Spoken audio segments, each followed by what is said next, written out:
Hello friends, এগিয়ে চলো 2.0 সকলকেই স্বাগত। আর আজ আমরা আলোচনা করব এনটিপিসি প্রিভিয়াস ইয়ার্স 2016 তিনটি শিফট নিয়ে।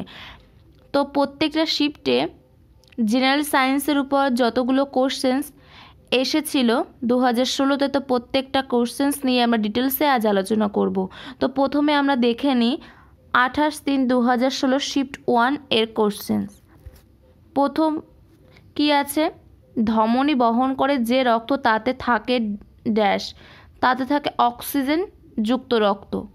ধমনী বিশুদ্ধ অক্সিজেনযুক্ত রক্ত হার্ট থেকে শরীরের বিভিন্ন টিস্যুতে বহন করে নিয়ে যায়, শুধুমাত্র পালমোনারি ধমনী বাদে।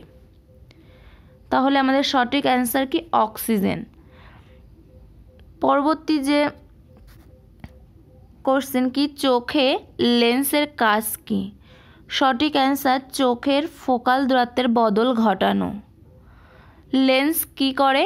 আকৃতি বা ফোকাল দূরত্ব প্রভৃতি প্রয়োজন অনুসারে বদল ঘটিয়ে কোনো বস্তুকে সঠিকভাবে দেখতে এবং সঠিক দূরত্বে দেখতে আমাদের সাহায্য করে। পরবর্তী কি আছে? নিচে দেওয়া কোনটি এককোষী প্রাণীর উদাহরণ? সঠিক অ্যান্সার হচ্ছে প্রোটোজোয়া। কি এই শব্দটি ব্যবহার করা হয় 1818 খ্রিস্টাব্দে, আর প্রোটোজোয়ার কোনো প্রাচীর থাকে না। 74 কি আছে?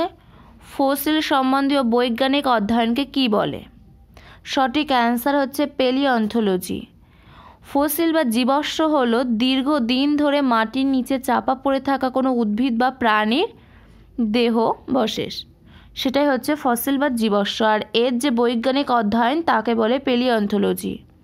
সঠিক অ্যান্সার সি, এখানে 2। পরবর্তীতে কি আছে? থার্মোস্কোপের আবিষ্কারক কে? সঠিক অ্যান্সার হবে গ্যালিলিও। তো 1593 সালে প্রথম থার্মোস্কোপ আবিষ্কার করেন। কত? 1593। পরে এর যে উন্নত রূপ আবিষ্কৃত হয় সেটা হচ্ছে থার্মোমিটার। এটা তাপমাত্রা মাপার কাজে ব্যবহার করা হয়। পরবর্তী কোশ্চেন কি? 1 ডেকালিটার কত লিটারের সমান? এটা আমরা সকলেই জানি 10 লিটারের সমান। 95 কি আছে? যদি তরঙ্গের কম্পন বৃদ্ধি পায় তাহলে তার তরঙ্গ দৈর্ঘ্য কি হবে? তরঙ্গের কম্পনের সাথে তরঙ্গের দৈর্ঘ্যের একটা সম্পর্ক আছে। কি? F সমান v/ল্যামডা। এখানে F হচ্ছে তরঙ্গের কম্পন, ল্যামডা হচ্ছে তরঙ্গের দৈর্ঘ্য, আর v হচ্ছে তরঙ্গের গতিবেগ। তো এখানে আমরা দেখতে পাচ্ছি তরঙ্গের কম্পন আর তরঙ্গ দৈর্ঘ্য পরস্পরের ব্যস্তানুপাতিক, অর্থাৎ F সমানুপাতিক 1/ল্যামডা। তো তরঙ্গ কম্পন যদি বৃদ্ধি পায় তাহলে কী হবে? তরঙ্গ দৈর্ঘ্য হ্রাস পাবে। তো আমাদের সঠিক অ্যান্সার কি হবে? এখানে আমাদের সঠিক অ্যান্সার হবে বি, তার মানে 2 দাগ, হ্রাস পাবে। পরবর্তী কোশ্চেন কি? কোন উপাদানের পারমাণবিক ওজন নিচে দেওয়া কোন উপাদানের পারমাণবিক ওজনের সঙ্গে তুলনা করা হয়? সঠিক অ্যান্সার হচ্ছে কার্বন, অর্থাৎ 4। পরবর্তী কোশ্চেন কি? নিচে দেওয়া কোনটি একটি মার্স গ্যাস? সঠিক অ্যান্সার হচ্ছে মিথেন। মিথেন কি? একটি মার্স গ্যাস। তো এই গেল আমাদের শিফট 1 এর কোশ্চেন। এরপর আমরা দেখব শিফট 2তে কী কী এসেছিল জেনারেল সায়েন্সের উপর। তো চলুন সেটা আমরা দেখে নিই। প্রথম কি আছে? বৈদ্যুতিক চার্জের একক কি? বৈদ্যুতিক চার্জের একক হলো কুলম্ব। এখানে বানানটা একটু ভুল আছে, তো সঠিক অ্যান্সার কি? কুলম্ব। পরবর্তী কোশ্চেন কি? কোন যন্ত্র ব্যবহার করা হয় জলের নিচে কোনো কিছুকে খুঁজতে? সঠিক অ্যান্সার হচ্ছে সোনার। সোনার যন্ত্র ব্যবহার করা হয় জলের নিচে বা মাটির নিচে কোনো দ্রব্য খুঁজতে। এই পদ্ধতির সাহায্যে শব্দ তরঙ্গ ব্যবহার করা হয় এই পদ্ধতির ক্ষেত্রে, কারণ জলের তলায় আলোক তরঙ্গ বা রাডার এর থেকে শব্দ তরঙ্গ বেশি গতিতে চলে। এছাড়া এই পদ্ধতির ক্ষেত্রে অর্থাৎ সোনার পদ্ধতির ক্ষেত্রে ইকোর সাহায্য নেওয়া হয়। তো সহজেই জলের নিচে কোনো বস্তুকে খুঁজে পাওয়া যায়। তো সঠিক অ্যান্সার কী হবে? সি, অর্থাৎ 1। লিভারের যে অংশটি নড়াচড়া করে না তাকে কি বলা হয়? তাকে বলা হয় ফালক্রাম।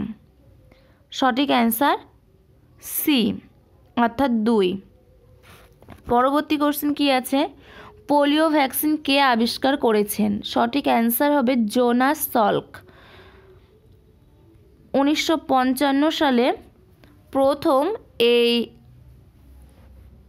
এর ব্যবহার শুরু হয়। এই ভ্যাকসিনের ব্যবহার শুরু হয় কবে থেকে? 1955 সাল থেকে।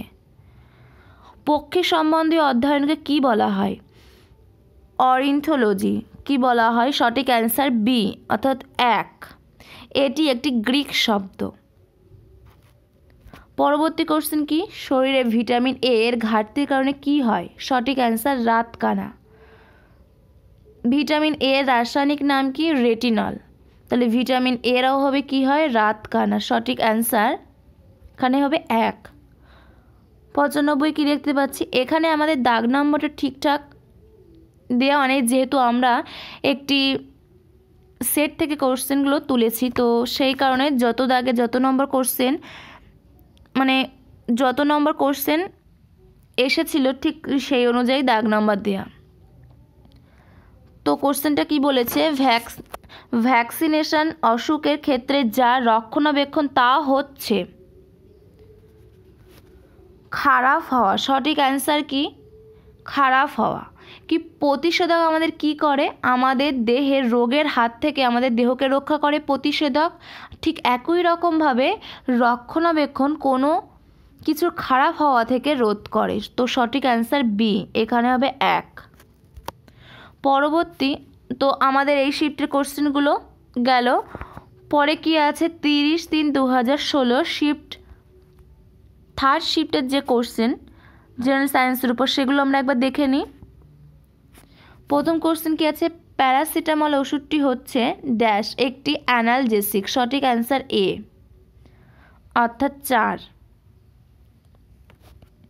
কি এই প্যারাসিটামল ব্যথা নিবারক আর জ্বর কমানোর ক্ষেত্রে ব্যবহার করা হয়, এই ওষুধটি ব্যবহৃত হয়। পরবর্তীতে কি আছে? যে যন্ত্রের সাহায্যে তাপমাত্রাকে একটি নির্দিষ্ট ডিগ্রিতে রাখা হয় তাকে কি বলে? এটা আমরা আগেই দেখেছি, থার্মোমিটার। এর আগের রূপ ছিল কি? থার্মোস্কোপ। এটা আবিষ্কার করেন গ্যালিলিও। প্রথম থার্মোস্কোপ আবিষ্কার হয় 1593 খ্রিস্টাব্দে। তো থার্মোস্কোপ পরবর্তীতে থার্মোমিটারে এর উন্নত করে থার্মোমিটারে পরিণত করা হয়। তো এটা দিয়ে তাপমাত্রা মাপা হয়। এটা আমরা আগেই দেখলাম একটু আগে। পরবর্তী কোশ্চেন কি? নিচে দেওয়া তেলগুলির মধ্যে যে সামঞ্জস্য রয়েছে olive oil, coconut oil, cod liver oil, sunflower oil, এগুলো সবগুলি হচ্ছে একটি ভিটামিন ও সমৃদ্ধ। অর্থাৎ সঠিক অ্যান্সার হবে বি, 1। পরবর্তীতে আছে বাতাসে আনুমানবিক নাইট্রোজেনের পরিমাণ কত? সঠিক অ্যান্সার সি, 78%। এখানে হবে 3। তো নাইট্রোজেন আছে 78%, অক্সিজেন কত? 21% অক্সিজেন। আর্গন কত? 0.9%। আর কার্বন ডাই অক্সাইড আছে 0.04% হচ্ছে কার্বন ডাই অক্সাইড। তো অক্সিজেন 21%, আর্গন 0.9% আর কার্বন ডাই অক্সাইড হচ্ছে 0.04%। পরবর্তীতে কি আছে? মানবদেহের নখ যে উপাদানে তৈরি। সঠিক অ্যান্সার কি? কেরাটিন, ডি, এখানে 2। তো এটি এক ধরনের প্রোটিন। কেরাটিনটা কি? এক ধরনের প্রোটিন। এটি মানবদেহের চুলেও পাওয়া যায় এই প্রোটিনটি। তাহলে চুলেও কিন্তু কেরাটিন থাকে। পরবর্তী কোশ্চেন কি? HIV রোগ নির্ণয়ের জন্য যে পরীক্ষা করা হয়। সঠিক অ্যান্সার এলিসা। এখানে সঠিক অ্যান্সার 2। এখানে HIV এর ফুল ফর্মটা খুবই ইম্পর্টেন্ট। আমরা একটা সিরিজ শুরু করেছিলাম জেনারেল সায়েন্সের কিছু কোশ্চেন ডিটেলস আলোচনা নিয়ে। তো সেখানে HIV এর ফুল ফর্মটা আমরা বলে দিয়েছি। তো এখানে আরেকবার বলে দিই, HIV-র ফুল ফর্ম হচ্ছে হিউম্যান ইমিউনোডেফিসিয়েন্সি ভাইরাস। কি? Human immunodeficiency virus. এটা কিন্তু ইম্পর্টেন্ট এর ফুল ফর্মটা। তো এখানে সঠিক অ্যান্সার কি? এলিসা। 2। পরবর্তী কোশ্চেন কি? এয়ার কোয়ালিটি ইন্ডেক্স হচ্ছে ড্যাশ, এটি একটি সংখ্যা। এর সাহায্যে কি করা হয়? সরকারি সংস্থাগুলি নাগরিকদের বাতাসে দূষণের পরিমাণটা কেমন সেটা জানায়। অর্থাৎ বাতাস কতটা পরিমাণে দূষিত হচ্ছে সেটা এই এয়ার কোয়ালিটি ইন্ডেক্সের মাধ্যমে সবাই জানতে পারে। তো সঠিক অ্যান্সার বি, এখানে 2। পরবর্তী কোশ্চেন কি? মানব শরীরের ক্ষুদ্রান্ত্র এবং বৃহদান্ত্রের মধ্যে কোনটি দীর্ঘ? সঠিক অ্যান্সার হবে এ, ক্ষুদ্রান্ত্র। এখানে 3। তো ক্ষুদ্রান্ত্রের দৈর্ঘ্য কত? 6 মিটার বা 20 ফুট। আর বৃহদান্ত্রের দৈর্ঘ্য 1.5 মিটার বা প্রায় 5 ফুট। তো পরবর্তী কোশ্চেন কি আছে? নিচে দেয়া কোনটি একটি ব্লিচিং এজেন্ট নয়? সঠিক অ্যান্সার হচ্ছে হাইড্রোজেন সালফাইড। 2। পরে আছে কি? চাপের পরিমাপ করা হয় বল ও আয়তন দ্বারা। চাপের পরিমাপ করা হয় প্রয়োগ করা যে বল সেটাকে ক্ষেত্রের আয়তন দিয়ে ভাগ করে। তো এখানে আমাদের সঠিক অ্যান্সার কি? সি, বল ও আয়তন। এখানে 3। তো এই ছিল আমাদের 30/3/2016 শিফট 3 অর্থাৎ থার্ড শিফটের কোশ্চেন। তো পরবর্তী ভিডিওতে আমরা পরবর্তী 3টে শিফট নিয়ে আলোচনা করব। তো বন্ধুরা, যদি ভিডিওটা ভালো লেগে থাকে তো চ্যানেলকে সাবস্ক্রাইব করবেন এবং লাইক করবেন। পরবর্তী ভিডিওতে আমাদের আবার দেখা হচ্ছে। Thank you, good bye.